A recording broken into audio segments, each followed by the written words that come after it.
Welcome to Steno Compendium. Get ready for the dictation. 5 seconds.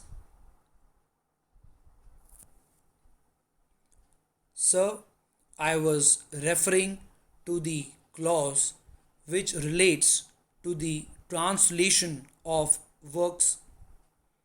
As I said, the main purpose which motivated the joint committee to make this provision was that opportunities should be given to people to take advantage of the works written in various languages.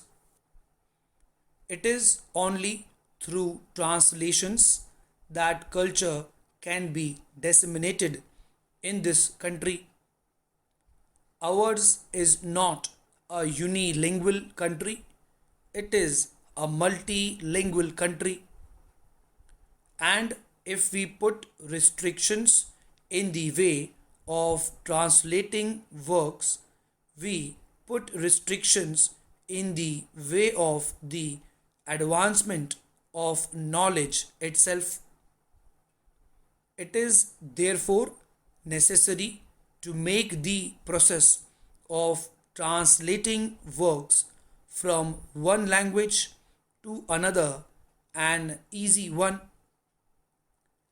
It was with that purpose that this provision was made. I must say that I do see the force of the arguments which have been advanced against this provision. It does create some hardship for the authors because they are deprived to some extent of their rights after a period of 10 years.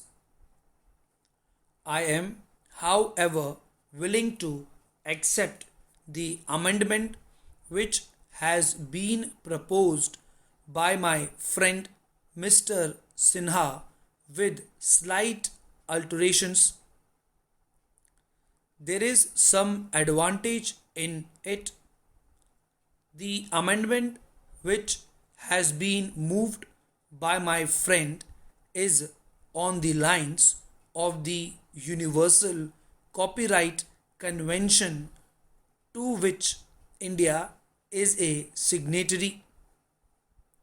Some members have suggested that the right of translation should be coextensive with the copyright for original work, that is, for a period of 50 years. If we accept that suggestion, it would mean that it would not be possible for us to translate the works of foreign authors for a period of 50 years because they will enjoy the same privileges as our own authors enjoy in this country. Now we know that Indian languages and Indian literature have to go a long way to enrich themselves. We have to produce not only original works in our own languages, but we have to translate many works from foreign languages. If we make this right of translation co-extensive with copyright, it may mean that we shall not be able to translate the works of foreign authors, and I am quite sure that the House would not like to put their barrier in the path of intellectual advancement. Therefore, the best alternative under the circumstances is to accept the amendment which has been very ably and very thoughtfully moved by my honorable friend. I have every sympathy with the authors who in this country live under very difficult circumstances, but we have also to consider the interests of posterity, the future generations. We must consider the interests of our society in general. If we think of the authors only and make this right coextensive with the term of the copyright, what would be the result? Probably the authors may gain, but it will be detrimental to the journal interests of the society. I am therefore satisfied with the amendment which has been moved by my friend. It meets the interests of the authors. It also meets the interests of the journal public. We have to reconcile the conflicting interests. Now, Professor Rao raised an interesting point with regard to the reassignment of the copyright of a publication. It is quite true that in this country, authors, under very difficult circumstances, sometimes part with their works for practically nothing. They are being exploited by the publishers.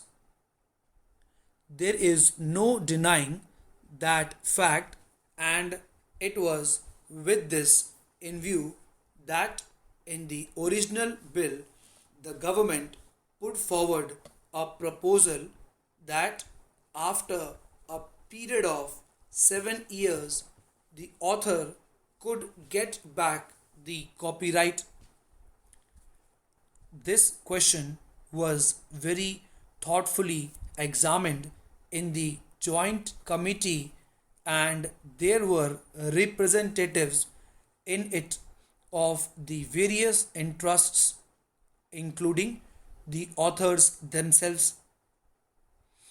The committee felt that if this provision for the reassignment of the copyright to the author was accepted, it would work against the interests of the authors themselves.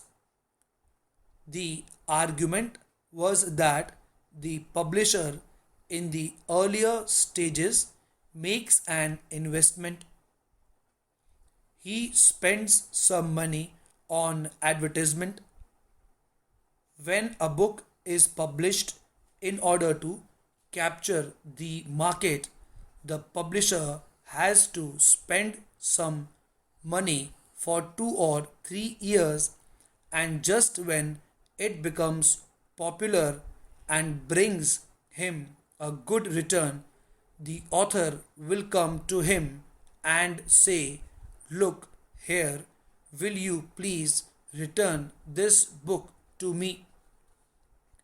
If the publisher is so uncertain about the future of the book, if the publisher is always uncertain about his publication, and if he knows that after a period of 7 years he is not going to get any return on the investment he has made, do you think that any publisher would ever take any interest in publishing that book in the market? After all, business is business, and publishing is a business, and we should not ignore this hard reality. As I said, I have my full sympathies with the authors, but at the same time, we must remember that without the help of the publishers, the interests of authors will not be promoted